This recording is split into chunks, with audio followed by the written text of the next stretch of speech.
Yeah. What's up? Oh, you know. Yeah. Still here. Yeah. I'm still here. I'm trying to do dynamic sounds over the mic. What you were going? If you only listen and you don't watch, you won't know what we were just doing. But And if you're listening and you want to watch, then head to our YouTube channel, which is TwinPodcast, and you can watch the visuals because we're trying to make it a bit dynamic for you guys. But we still love you lot who just lock in your headphones, who just lock in on your home pods, on your Google Nest Minis, the free things. We love all of y'all. After they took your data for that, but anyway, you get it. They're always taking data. The Spotify listeners, the Apple Podcast listeners, you lot who listen on your desktops. Wow, big mood. What's going on? It's your boy Denzel. It's your girl Lex, and you're locked into TwinPodcast.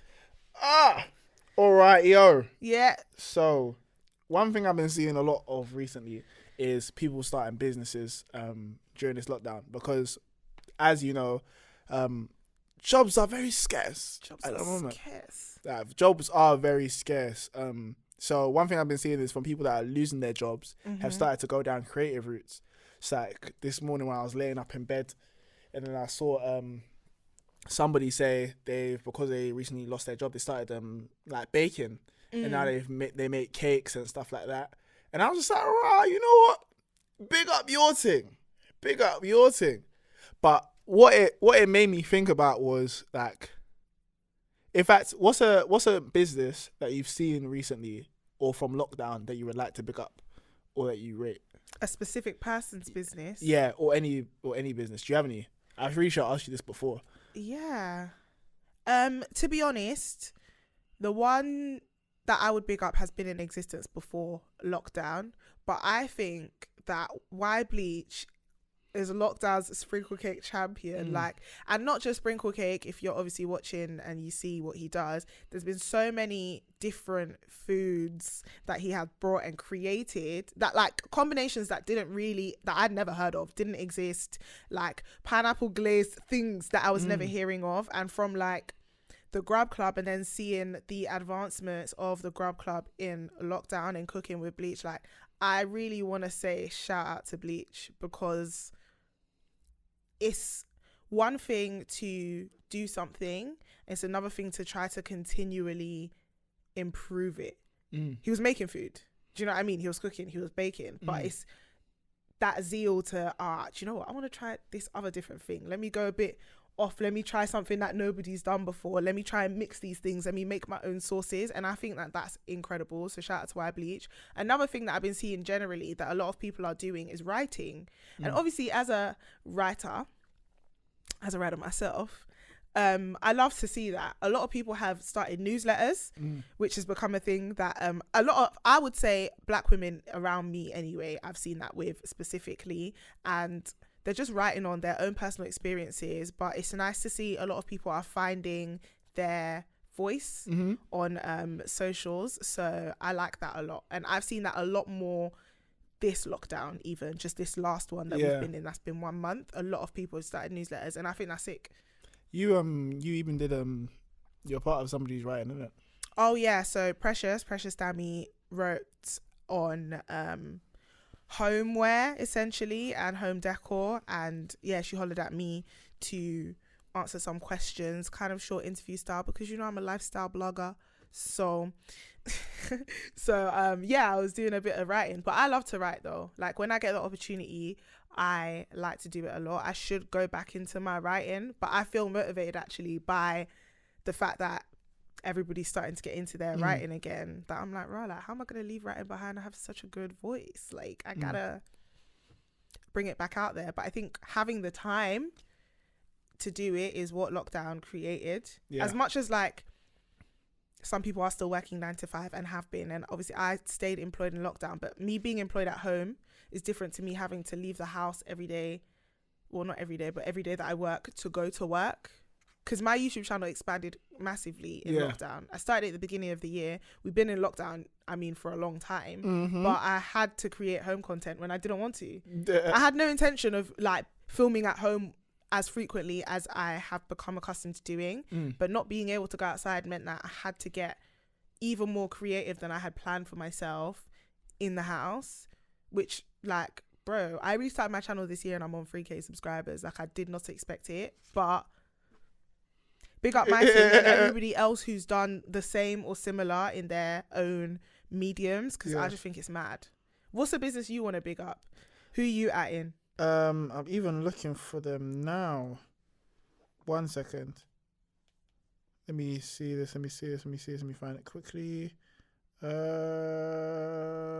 me go to my chat with Chucker because it's definitely there. Yeah. There's two things I wanna bring out. One is all the girls that are doing reels. Like, reels have been reels are like, since reels came out about in this second lockdown. Reels are actually thoroughly entertaining, and it's mad. I say it's very intuitive and like interesting the way girls have been able to, like, they really lead in the forefront with the reels. Like, Instagram is mainly used by girls anyway, but it's very, like, it's different. Like, I didn't expect people to, like, think about or do things reels. The way they've done them. Shout out to CKay on the reels, though. Yeah, KK's reels are thoroughly entertaining. Like, bare people's, even that whole, the one Jada did with the Kevin, give this to Kevin. Give this to Kevin. Like, I was just like, I don't give a damn about makeup, innit? But I was just watching it, I was just like, this is really interesting. Like, it's like the way you did this, kudos to you. Like, so those are the type of stuff I rate. And also, I don't know when they started this, but 360 TV _ on Instagram. They post a whole lot of football content, and I'm not sure when their thing started, but I know it's substantially grown or become more popular during the lockdown periods, especially that when there was transfers and stuff, and that has thoroughly kept me entertained in all sports stuff, like the way they post interviews and all of these things, and the conversations that they post from people, like, speaking to footballers. That's one thing I can see that lockdown has enhanced. Even the first one did this a lot, is making sure that black personalities within sports have they had the time, I guess, to speak more about, like, their past or being a part of sports. Like, I saw Leon Knight speaking, what's this brother's name? How can I forget? Carlton Cole. Like, all of these type of people speaking about their experiences of, and these are people that we look up to, and they have a lot of knowledge on sports and football and these type of stuff. But prior to this, I don't know if they would have got the opportunity to, because there's a spotlight being shone on them, even with what Tedeku Hub were doing. Shout out to Tedeku Hub for doing football moments and caught in a snack, and the short films is what I would call them, the videos and the films that they've been putting out.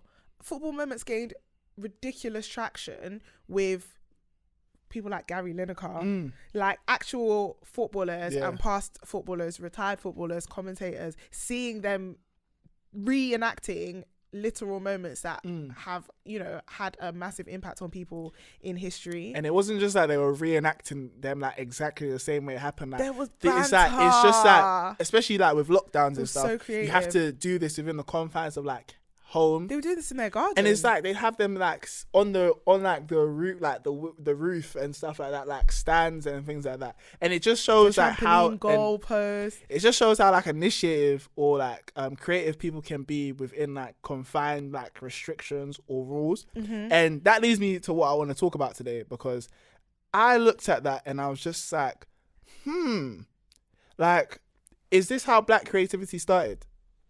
Because if we look at it in terms of like a lot of industries or a lot of like outlets, like black people are necessarily at the forefront. Like in terms, let's say even like hip hop and music. Like hip hop is the leading genre in the world right now.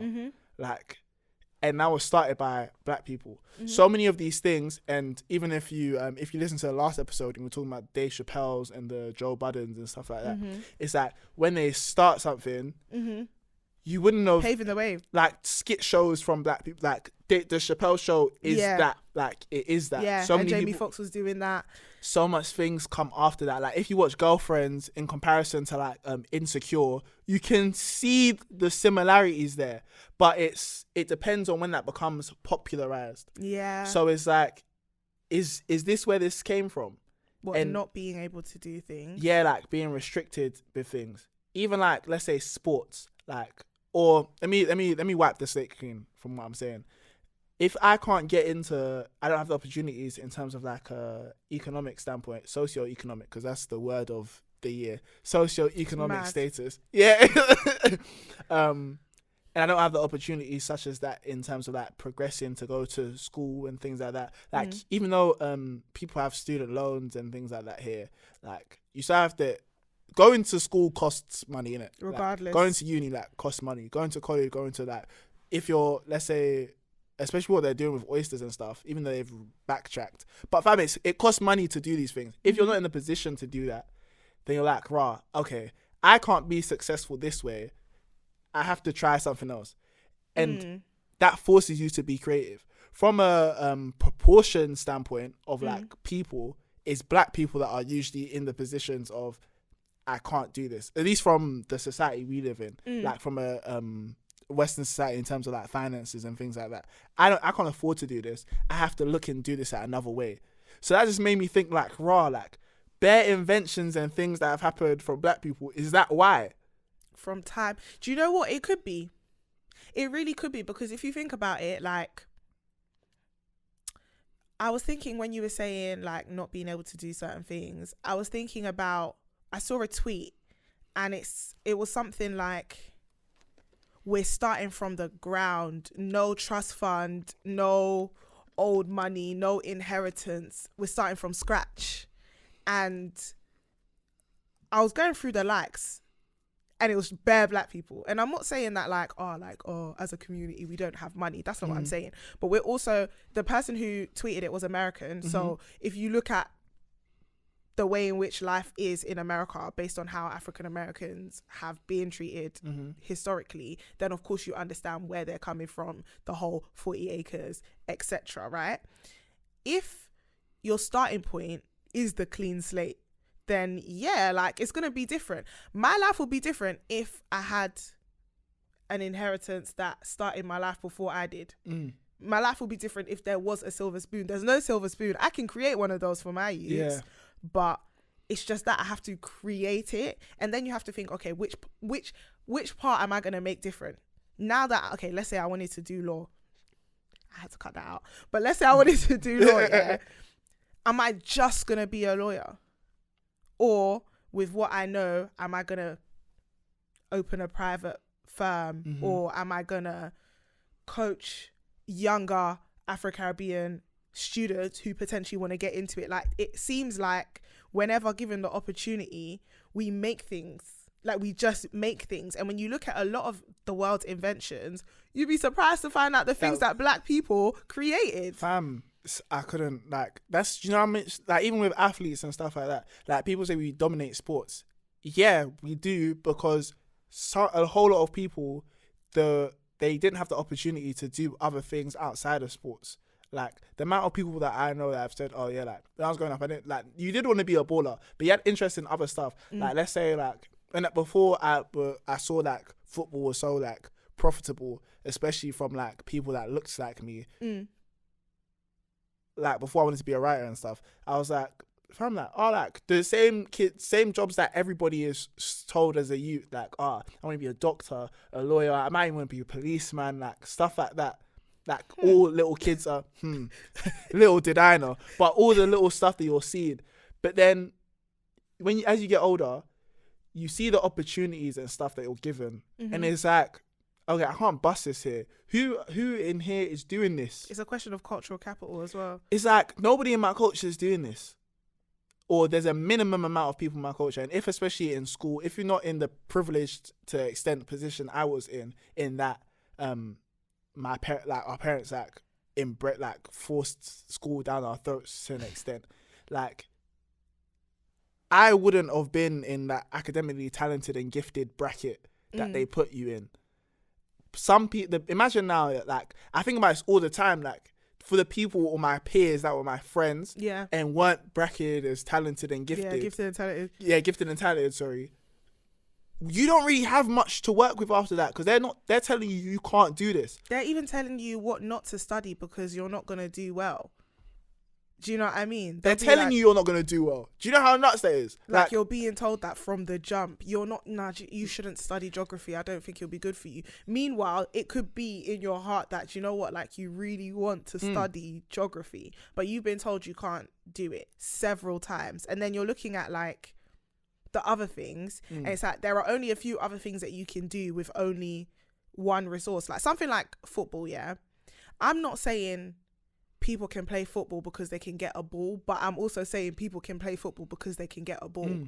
If I want to be an ice skater, a figure skater, and I can't get to an ice rink and I can't afford skates, I can't be a figure skater. Fam, especially with sports like football and stuff, like they're very low, like in terms of like, they're very accessible. Yeah, they're very accessible sports. Like that's why there's not that many black people that play things like tennis or even like hockey or like skiing. You're just because you don't have the opportunity to do that. Okay, cool. I don't have the opportunity for this. I'm gonna have to try and bang something this way. And that's what that's what lockdown has really shown me from like a lot of things and made me put into perspective. Is like, is it, even though it's messed up to say, is it struggle that's breeding creativity? And if it is, are we gonna stay content in that being like the struggle breeding our creativity? Or are we gonna have to find like different means to get creative? I just think it's exactly the phrase you just used, getting creative. It's something that you've heard before. Like, well, if you can't do it that way, then get creative.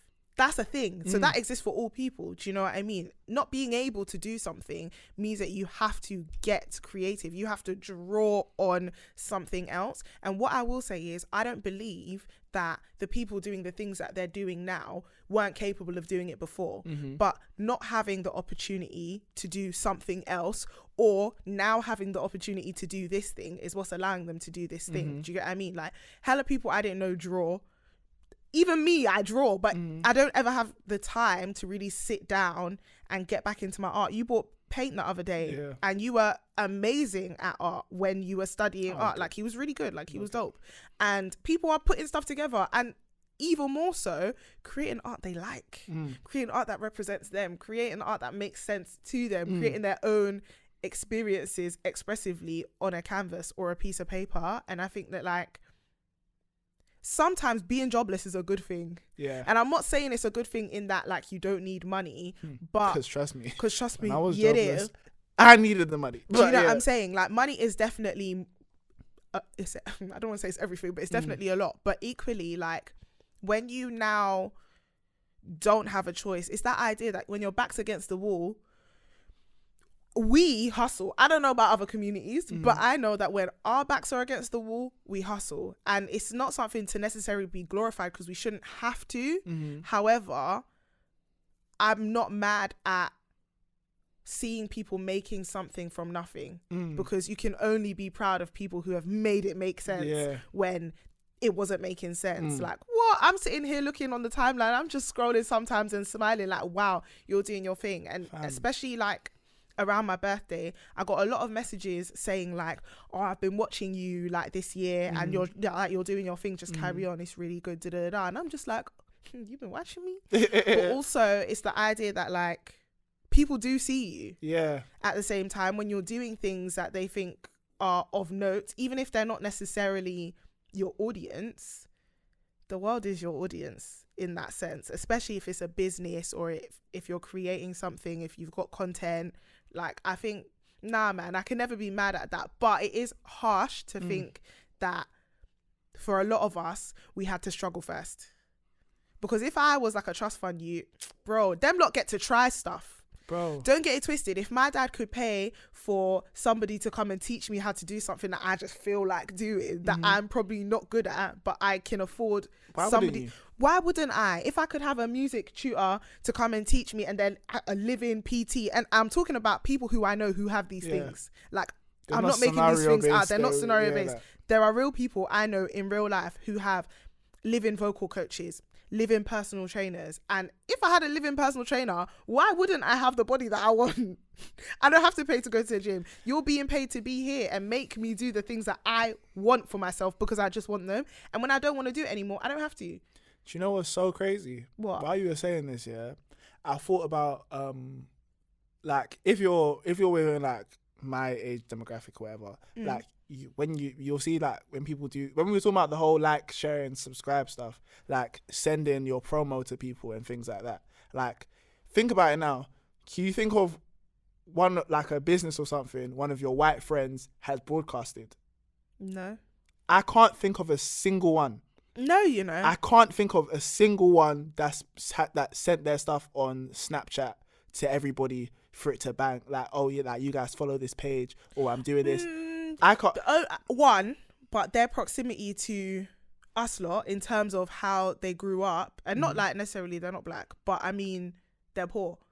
But I'm saying I'm just putting it from a color, like that particular contrast, person like is poor. Yeah. So. Or comes from that type of like. Yeah, they come from a low income background. Yeah, that's what I'm deep in. Like all my friends that have started something that aren't from my background, they don't do the Snapchat promo stuff because they have capital. Like naturally, their stuff will reach a larger audience without having to do the promo stuff, which is really nuts. Like, yeah, when you think about it, like. I don't see white people tweeting stuff like it costs £0 to retweet. I don't think I've seen that ever. It's just, like if we're man. putting it into context, it definitely is. My stomach is rumbling. It definitely is a community thing, but I also appreciate that. Yeah. That exists, that there are people that are willing to share your thing, or that you'll put something up and there'll be people who will respond, who will say, oh, send this to me so I can post it, because they want to create that exposure for you. Like, I think that's amazing. Yeah, but it's mad that it has to be that way. That's why I asked the whole like struggle breeding creativity, and does it need to be like that, or will we be comfortable if that changes? Which I guess we would have to own our creativity. Yeah.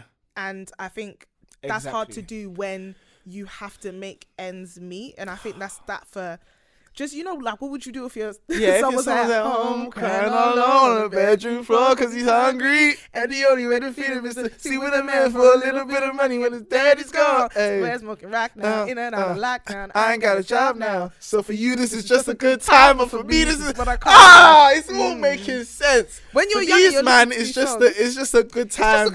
But for me, this is what I call life. Like, I need to do this, and I feel that a lot of people that we know, that we see, need to do the things that they're doing, including jobs that they hate. And I think that lovely, beautiful idea of, if you hate your job, just quit. A lot of people don't have that luxury. What is you talking about? Like, what is you talking about? If you hate your job, just quit. If I hate my job, just quit, and I have no money, how will I start the business that is on my heart? Yeah. Do you get what I'm saying? And that's what a lot of people have been, I guess, flung into with lockdown, because people lost the jobs that they hated, and so the only option was to do the thing that they like and see if it busts. And it did. And it's almost like, nah, I loved making jewelry already, but making jewelry couldn't pay me while I needed to get paid from my admin job that I hated. Do you know what I mean? I'd say slightly moving away from it being on a race tip. Actually, it'll all link back. Pardon me. But one thing I'd say that creatives have done, or that established, that really popped off during lockdowns, is giveaways. Oh yeah. Like, giveaways has been so big. That's huge. Like, so big. I don't know if it's businesses that started doing giveaways or like YouTube creatives. I first saw it from like, people have been doing giveaways forever, but I mean to the extent of what they're doing now in terms of like ways to get things. Like, I'd say Molly May's one was the real like firecracker in the giveaway landscape, because it was finally a giveaway that people actually wanted to win. Yeah. Do you get what I'm saying? Like, I've That been makes so watching much YouTube sense. for years, right? And people will do giveaways like, oh, guys, thanks for 3K giveaway, blah, blah, right? And it's sick. But sometimes you see a giveaway and you have no interest in what they're giving. And it's not really that much that they're giving away. And it's not like that it's much. cool what you're doing. Like, I don't want to sound, nobody should be ungrateful, because same time it's like, I don't you don't have give to, you yeah, nothing. you don't have to do a giveaway, but it's nice that you're doing it. It's always like, it's nice, but equally, a lot of giveaways I didn't see myself winning as well, so I didn't enter them. When Molly May did her one, for some reason, it just seemed accessible. Do you know what it is? It's because she was giving away items that were undeniably useful and wanted. Yeah. Like, sought after. Some of the stuff Who she was doesn't doing, want man, a Mac, them, an Apple Watch, an LV luggage? man, them wanted man. this as well. And that's one thing that, Yeah. like, I say really changed it, because there's been so many, like, giveaways that existed in just male and women's spaces. Like, when people are giving away PlayStations and da-da-da-da. But she had an array of items that were like, these are just luxury items. It doesn't matter if you're a man them or gal them. It's just that these are luxury makes items. sense, Do you yeah. get what I mean? And I've seen, like, now, that's one thing that all of these brands are adopting. Like, Pretty Little Things, Pretty Little Thing. That scary company. Who did one as well? But but people didn't give a damn about. Who? Was it Misguided? Or Oh, somebody did it? I don't And know. I only saw the PLT one because people PL were begging on the The timeline. the Pretty PLT Little are Thing talking thing about giving away came £1,000 crazy. cash. £1,000 cash. Even I think one of them was £5,000 as well. Yeah. Like, And they were doing multiple as well. and it's To be just like- honest, though, one thing I will say is these brands have the money to do these things. and I was gonna say, do you feel like they? I don't. It's so annoying because I can't say like who did it first, but it's like I've enjoyed seeing, to an extent, these businesses kind of squirm and start doing like it's still what rumbling creative and do what creatives are doing during this lockdown, Oh, like trying to get hot. Like it's you want like to come up too, huh? it's literally like, and that's something Yeah. with labels and stuff. Is like when you see all these like struggling artists and stuff that they had to do, like the promos and da da da da. They're like, you know, it's like, we should do that. fam, I'm seeing bare of these big brands doing stuff that people from our culture are usually doing. Even though Money is not of our culture, but I mean like the YouTube like influencers. Yeah, she's a content creator. Yeah. Yeah, like, and I love it. To an extent, I don't, because you're catting the swag. But at the same time, I'm just like, rah, this should really put things into perspective for people that are watching this. It's just It's like marketing, and people like what you were saying about people sending their promo and stuff, and that's marketing. Yeah. A lot of us lot have been our own marketing strategists. Like, we've been doing it ourselves, and I think it's mad to think that now, looking at what one content creator did and how that grew her platform, This is not I what don't necessarily like, honestly, I know every move is a chess move, but I don't think that she thought the giveaway was going to be as big as it ended up being, or that, like, obviously you say, yeah, follow me on this and that, da da da da da, and it worked out well for her. It's not necessarily going to have the same lasting effect on everyone else, because I can unfollow you afterwards, but the gag is she's also likable.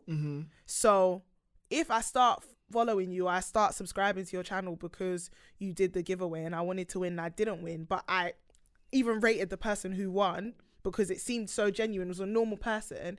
It showed you after the Joyce Babe won, it was like, right, I could have won. Yeah. Like, I actually could have won that and giveaway. that's a thing with that as well. It was like, we see all the time from giveaways, it's usually not black people that win them. And it's Like, just like, the people I'm who the win one- don't look like me. and it's like, I'm the one that's retweeting this and like commenting on it and making this seem cool. And it's not us that's going to win it. That's another thing I loved about the Pretty Little Thing so much. Like, I see everything as balanced. There's always a good and a bad to something in it. The good of it was when I was seeing like how creative people were even getting Yeah. in terms of like trying to win. The girl who made the song. Fam, that was hilarious. And then, I'm a little and pretty then thing. the music I'm a blogger pretty- danced to it. Fam, do you know, Like, that it's- was hilarious. Even one girl, I know, she used emojis. In fact, there was one girl that did like, that spelled out Pretty Little Things in like heart emojis, like pink and black. That And is another so girl funny. I know, did the same thing. And the girl said, stolen from me underneath. She's like, are you going to fight me?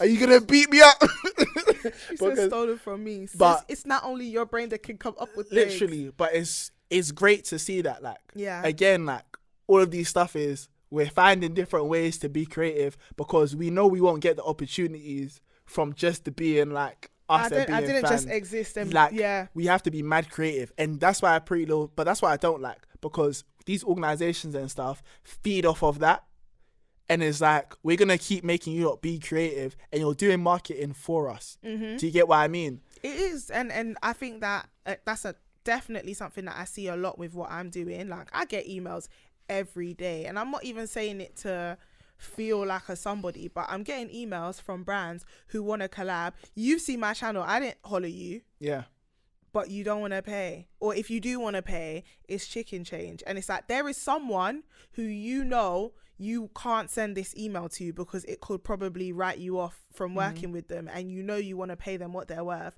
because you know that, do you know what, their thing's kind of hot, they seem to get views, this might do numbers, this could benefit us, people are gonna click, their subscribers trust them. But it's me that you want to little man my thing. And that's why I feel like companies and brands, they know the impact of the tastemakers, my favorite word obviously, but don't, like, pay me what you owe me, G. Like, literally. Do you know what I'm saying? Because if you're gonna use me, make it mutually beneficial. A collab is not mutually beneficial when I didn't ask you for clothes that I've never been on your website, and now you're telling me I should now come and stand in the clothes, and you want to pay me 25p. Essentially, it's free marketing, and this kind of goes back to the thing that we were saying, but like the last episode, in terms of like exclusivity with stuff. Like, I feel like people have so much of a problem when they're doing quote unquote free marketing for people that look like them. Whereas when they're doing free marketing for places like Pretty Little Thing and stuff like that, you have no problem. I guess to an extent you're getting something in return for that. Like, there's a giveaway and there's a incentive and a prize attached to it. But look at how much easier it is to do it that way. But there are people, like, do you know what I'm saying? People get mad angry at like small black businesses when they're like, oh, I'll do this for you for free, and it's like, no, pay me. And I hear it, but keep that energy for the other people as well. Keep the energy with the, do you get what I'm saying? Keep the energy with the big brands who really can afford to pay you. You're telling Hair by Lani with I'm not gonna 112 followers that you won't wear her clothes for £50, but you're gonna wear Shiny Mod for free. Keep your energy. Like, I just think it's just mad. Like, you don't have to do either of the two, but if you're gonna do one, ask yourself why one seems more acceptable than the other. Like, ask yourself why you're willing to patronize this business over that one. Is it because of the name? Where's your integrity?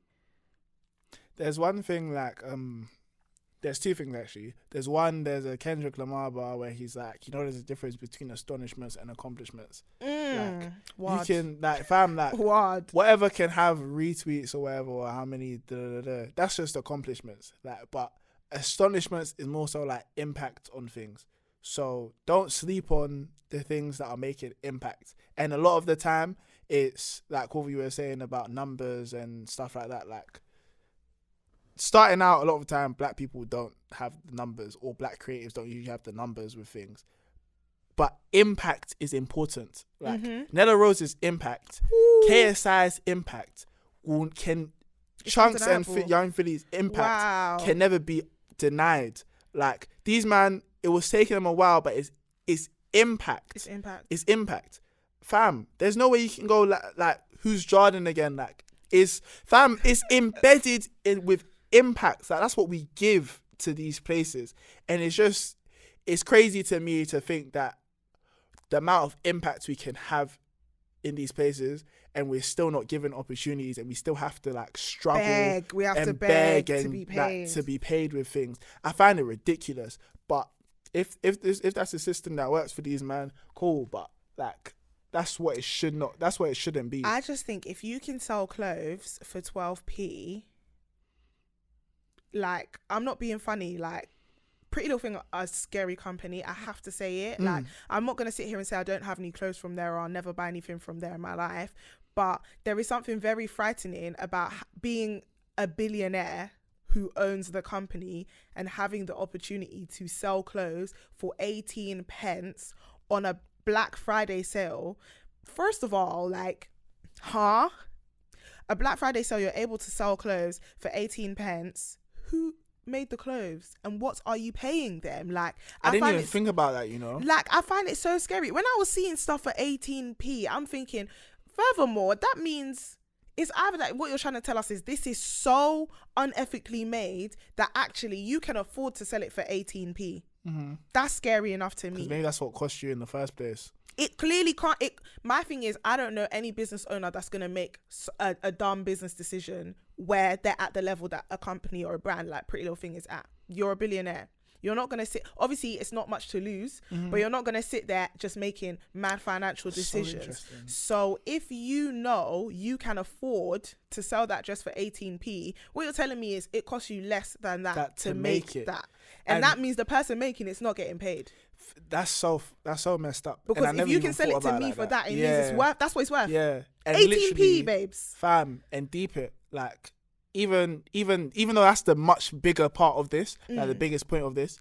Now, so when you're reaching out to influencers and people to do your deals, if you can afford to sell your clothes for 18p, you're telling me you can't afford to pay these people you're getting to market your clothes. You can't pay somebody who's giving you views, who's dropping links for you to come and buy your product when the person doesn't need to.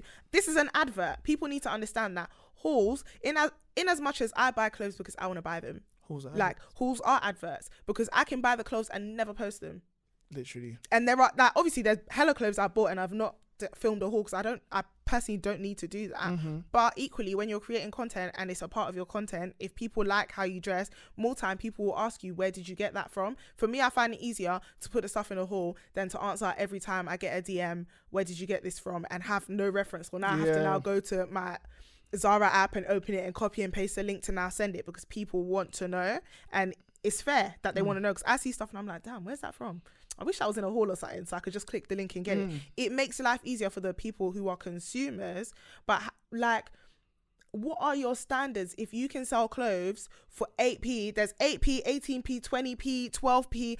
They were selling stuff for crazy prices. And if you can afford to do that, you're telling me you can afford to do that, but you can't afford to pay content creators. It's nuts. For advertising your clothes, literally, because you wouldn't ask somebody to film an advert for you and not want to pay them. You pay for your advert slots on you TV. Literally, even pay for your overlay ads on the same the same platform they're using to create their content. You're paying for your ads to be there. I'm not seeing the ads by chance. You're paying. So if you can pay for the ads, you can't pay for an 18-minute video that somebody's doing wearing 20 different outfits from your store. Like, I think that's crazy. But you can sell clothes for 18p. Have you seen Elhan's interview with Chucky? No, not yet. Fam, he was like, when him and Poe were doing Gasworks, at Boiler Room, how they'd be like, oh yeah, we've got so much money for you guys, we've got so much ideas. Then when it came to it, they were just like, fam, like, I heard that. we have no money. There's no budget. There's no budget. There's no budget for this. All of our things, like when our DJs come in and stuff, like when we're doing our Boiler Room sets and like we're not paying them. The most we can give them is exposure. And Elhan was saying, fam, that's calm, innit? Like, that's cool. But they were like, you guys are the only thing that are making us a loss here. And he was like, yeah, because we're the only thing that has a studio or that needs things, because everything else is you have a setup already where DJs can come and you're paying, and you don't pay them. You pay them technically in exposure. We require people to film us, so you have to pay for this. Yeah. Let's get a sponsorship. Let's get a deal or whatever. And then when it came to negotiations, they messed up the negotiation because they were being greedy. They were asking for double of something. They, like, the people that offered them money that wanted to do a collab with Gasworks, they were just like, when it came to negotiations, they doubled the price. Right. And they were like, as a business or organization, whatever you value this as, you're fair to negotiate whatever you want. But you're telling me you're making no money from this, but when your marketing team should have gone out and found a link or a partnership or a brand that's going to pay us should have been doing. You guys haven't done that. I've gone off my back and created this bond with somebody that wants to sponsor us. You're saying the money isn't enough. You're not making any money from this. Allegedly, from people that aren't making any money, this is your biggest loss, your only loss. Yeah, you should be taking what they're offering. Surely, if you want to make some money. It's all very picky, but it's not choosy, enough. innit? But it's that people know what you're worth, and that's what I get from that conversation. They know exactly what you're worth, or even what they think you're worth. More time, what people think you're worth is always less than what you're actually worth. So you know what is this from? It's a song and it's like an interlude, and it's like, I was in their room and they were like, oh, we're gonna offer you 10,000. I was thinking, if these white people want to offer me this, then I must be worth more. Surely. Yeah, Big Sean on his thing. Yeah, on his things. Surely I must be worth more than that. Yeah. If you want to offer me this, that means that's what you're willing to give me. I don't know many people who will have a whole cake and give somebody more than a slice. So what you're telling me is, I'm a whole cake worth, but if I want to be smart, I'm gonna give you a slice. You can taste it. Nobody's ever given somebody their whole uncut birthday cake, because you simply do not think they're worth it. You're giving them a slice. You're giving the more time, the smallest that you can cut. The smallest you can cut. If that thing has to go around, sometimes if you think that the person is like you love this person, you might give them a big slice. A little bigger 1.5. slice. Yeah, do you get what I mean? 1.5, maybe even a slice worth of 2 people, but you never want to give them the whole cake, but they're worth the whole cake because you bought the cake for them. Even if, like, this is what I don't get. Like, I can fully get people making more money from like creatives than they do. Wanting to make more money from creatives than what they're going to pay the creatives. But it has to at least be somewhat proportionate. Like, you can't be giving me 1/10 of what you're making, my guy. It's all of my creativity. Is one, the struggles that you put, that the structure that you're supporting has put in place for me to have to be creative. Then I'm in this position being creative. Speak on it. And you don't want to give me like money from this. No, like, you don't want to pay me. You don't want to pay. I created capitalism. I'm doing all the creative stuff by myself because you, man, made it this way for me. Yeah, you made it this way for me. But this made me think about if like African companies did giveaways, like what would that look like? I can't bracket all African companies in the same thing because they're all different. But like, imagine now, let's say MTN, the Ghanaian is a Ghanaian network. Yeah, phone network. Like, now if MTN wanted to do giveaways, like what would that look like in Ghana? I have no clue. I don't even know how they do it because one, not everyone's gonna have access to like internet and things like that. So how would that work? And again, isn't that kind of messed up that they don't? But same time now, they're gonna have to find overtly creative ways just to do that. I think that like people know how to market to their market. That's what marketing is. It's looking at your lane, your market, and thinking of how do I get to these people? Like, in a place, giveaways would work not in the same way. Obviously people have internet in Ghana, but we're not talking about people with resource, because in the UK the reality is it's a bit problematic to assume everybody has access to the internet, but a lot of places will allow you access to the internet if you don't already have it at home. And what has become a thing is that you've almost been made to have it at home, even if that's to the detriment of what your family eats. So there will be people living on the poverty line based on like things that I've read. There are people who are living on the poverty line, but they do have broadband because they've had to. Because you need it. Like. Look at lockdown. Like, kids are at home. You're assuming they can do their work online because you're assuming they have Wi-Fi. You're assuming these kids have computers. You don't know that when they came to school, that's the only time that they have physical access to a computer that works or that isn't old, or they have more than one. Like, we all have computers in the house. Everybody in the house has some form of a laptop, stroke tablet, iPad, whatever, right? Not every household is like that. If you live in a house and there's one laptop between 6 people, but now people are working from home and you're supposed to be on lockdown and you have to, as a child, go to school. My friends who are teachers are sitting at home on their computers making lesson plans. This was when lockdown was actually lockdown, before teachers were forced to go outside and teach students, where the infection rate is coming 53 times higher. Anyway, you're assuming that they have access to these things, and it's a very harsh assumption to make that I can be on the computer at the same time as you. When we got into lockdown, the Wi-Fi went ballistic. The Wi-Fi was already not great, and we're supposed to be on Virgin fiber optic speed. I don't know about Virgin Media. I don't know, Mr. I don't trust them. I don't trust that Branson fella. I don't. But it was supposed to be coming fast. But as soon as we've gone into lockdown, the Wi-Fi has been absolutely tragic. Is it because there are more people at home? Yeah, probably. I have the means to purchase, which I did, a higher data plan, so I simply do not have to use the Wi-Fi.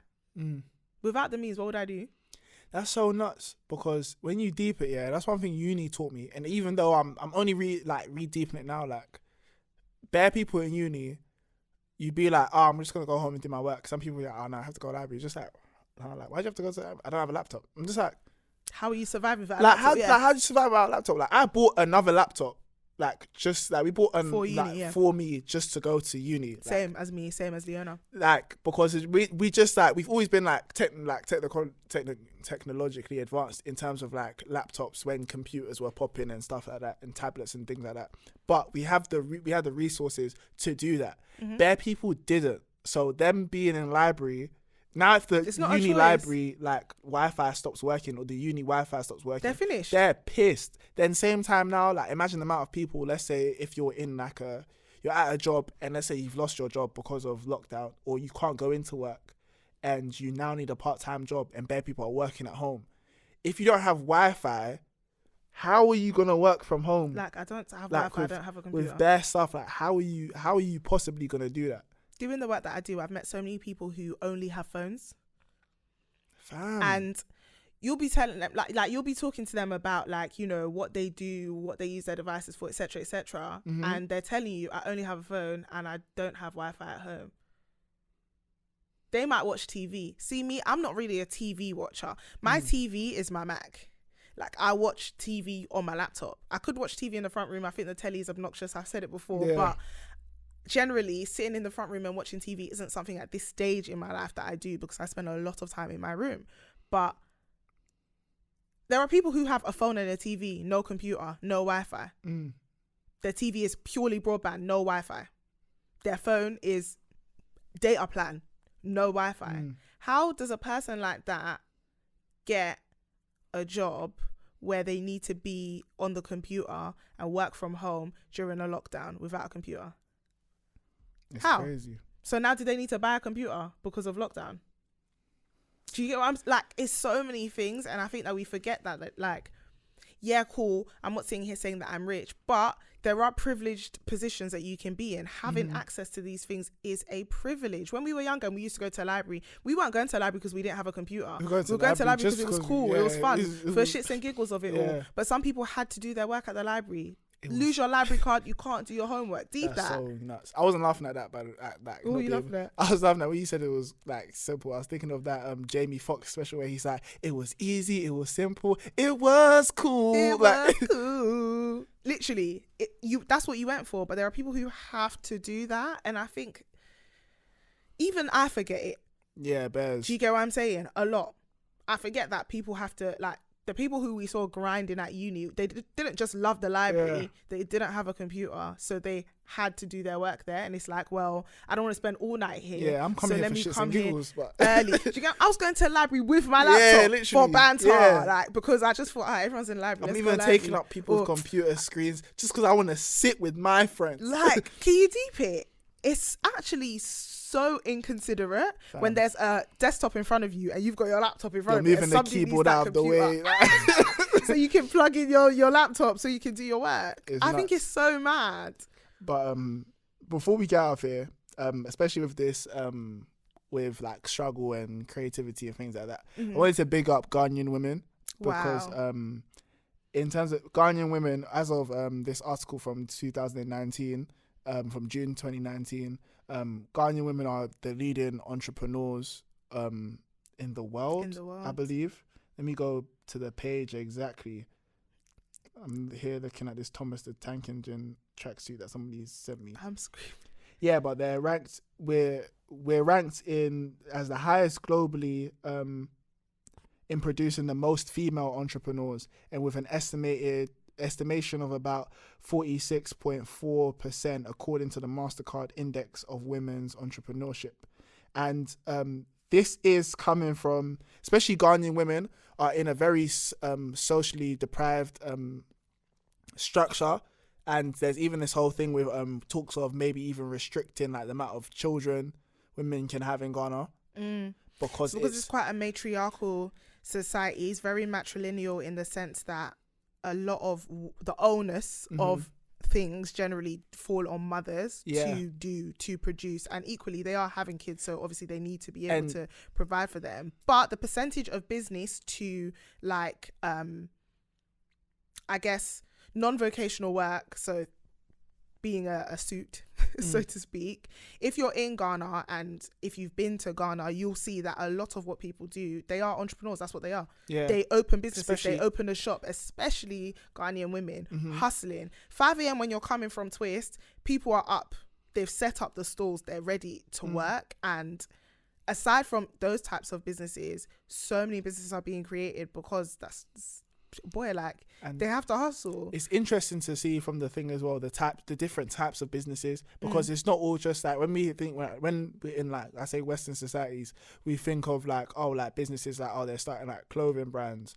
or they're doing like real estate or things like that. So much of these businesses are really agricultural, because again, like what you said, the market is different for different places, like what your market needs.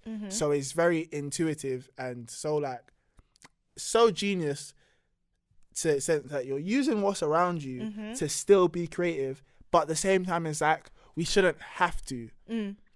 But it's almost a question as to is that not how life is supposed to be? Are you not supposed to use the things around you to make things? Like, I don't know, if we take life as like in the beginning, in the beginning, it's like all you had was what was around you. Yeah. And was it deprivation at that time, or was that the norm? And I think that we have to get out of the idea of seeing countries that are different to this one and thinking that they're deprived. Not to say that there's no deprivation. I will never sit here and say there's no deprivation, but thinking that they're doing this job because this is the job they have to do. No, I don't want to be a lawyer. I want to farm. Do you get what I'm saying? I want to be successful. I want to be successful at That's farming. Right, agriculture is a huge thing in Ghana, and even more so back years ago, it was one of the main businesses because there is land and land needs to be farmed. We live in this concrete jungle. If I want to be a farmer, I do need to move out of London. Let's be realistic. Truly, if I really want to be a farmer, where I live isn't going to allow me to do that. So when you look at your land, you kind of have to, I guess, build from the land that you're seeing around you. And I think that's what makes us do the things that we do. Tech makes sense because I'm always on my computer, I'm always on my phone. I had to study IT. I got an A star, but I had to study. It's mad, isn't it, when you think about it? They had us coding and I can't do that no more. But I had to do those things because it was a part of my curriculum. Like even kids nowadays, they're like being taught to code and stuff because that's so amazing. That's watching the landscape kids code. that they're in.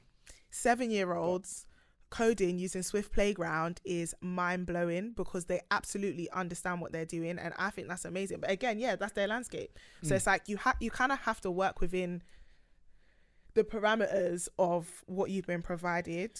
Well, we'll leave that question up to you lot, innit? Like, what do you guys think? Do you feel like everybody just works with what they have or not? But top picks. I'll go first this time. He's going first because he thinks I'm going to jack his top picks. Yep, exactly. So my first top pick, I rate this artist so much. Like I'm raving about her a lot because I just think she's cold. Like when I first heard her song on No Signal, it was me and the whole TL were in disarray asking about who is this? It's Bellah. She just released a project called The Art of Conversation. You hear me playing this in the bath all the time anyway, in the shower. So it's Bellah with Supernova. This song, whoo, you've heard it? Yeah, I have. Woo! Ryan I haven't listened to the whole project, was even commenting about it as well. It's lit. My next topic is by this artist I came about from actually looking at Koji's page actually. Her name's I think it's Amaarae. Oh my gosh, I love Amaarae. Yeah, Amaarae with she just released artist. a project. I forgot the project name, but the song's called Fantasy and it's featuring Maesu and CKay, and it's lit. It's lit. It's a great vibe. And my last song is somebody else who also recently released a project, and I've been listening to his project for a minute now, or his tunes, since the first lockdown. And it's Scribz Riley with On My Sleeve featuring Paige. Fam, remember when you changed up on me? Now you want to make love to me. Fam, lit. Those are my top picks. What's yours? Okay, so my first top pick is, oh gosh, let me get it. My first top pick is not a new song, but it is Chloe and Halle with Ungodly Hour. The song has been in my eye like ever since I watched their live performance of it, and I was just like, I've been listening to Chloe and Halle since like YouTube. So like when they used to do covers, if you've heard their Honeymoon Avenue cover, wow, delicious. Like you need to watch it. But they were really like kids back then. It's mad. But Chloe and Halle are amazing. So shout out to them. So my first top pick is Chloe and Halle with Ungodly Hour.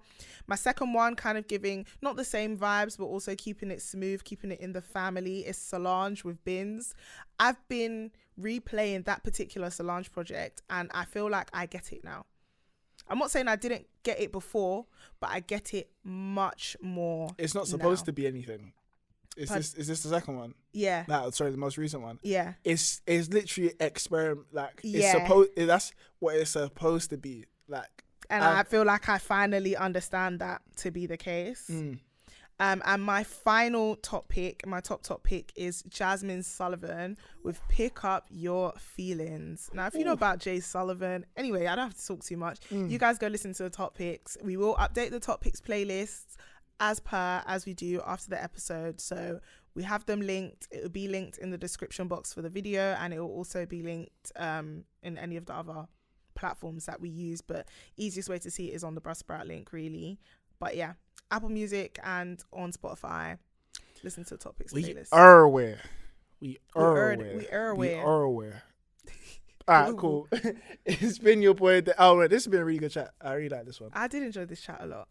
Sweet. We'll catch you on the flip side. It's been your boy Denz. It's been your girl Lex. And you've been locked into TwinPodcast.